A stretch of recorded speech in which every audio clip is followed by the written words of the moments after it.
अच्छा जी, अस्सलाम वालेकुम। इस वीडियो में हमारा टॉपिक है इमेज की फॉर्मेशन लेंस के थ्रू।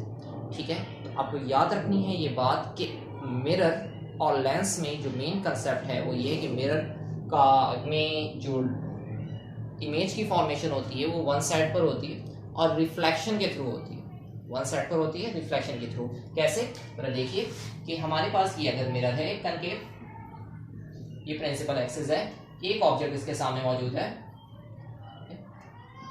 इससे एक लाइट रे आएगी, तो यहां पर लाइट रे टकराने के बाद, इससे टकराने के बाद स्ट्रेट लाइन रे आ रही है, टकराने के बाद रिफ्लेक्ट होगी। लेकिन इसी तरीके से अगर एक हमारे पास लेंस है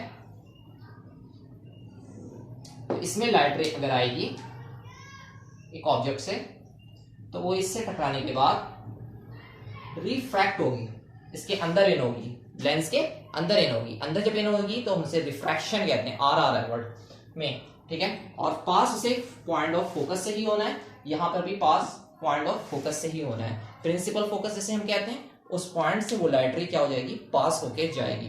तो आपको ये बात याद रखनी है कि एक लाइट रे, एक ऑब्जेक्ट अगर मिरर के सामने मौजूद है तो उससे मिरर की इमेज की जो फॉर्मेशन होगी वो यहां रिफ्लेक्शन के थ्रू मिरर में, जबकि लेंस में रिफ्रैक्शन के थ्रू हो रही है।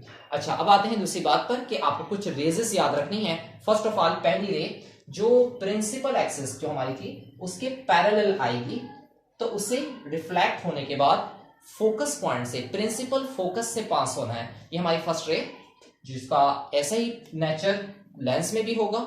और लेंस में नेचर ये होगा कि अगर प्रिंसिपल एक्सिस के पैरेलल लाइन आएगी या लाइट रे आएगी, देन वो रिफ्रैक्ट होने के बाद प्रिंसिपल फोकस से पास होकर जाएगी।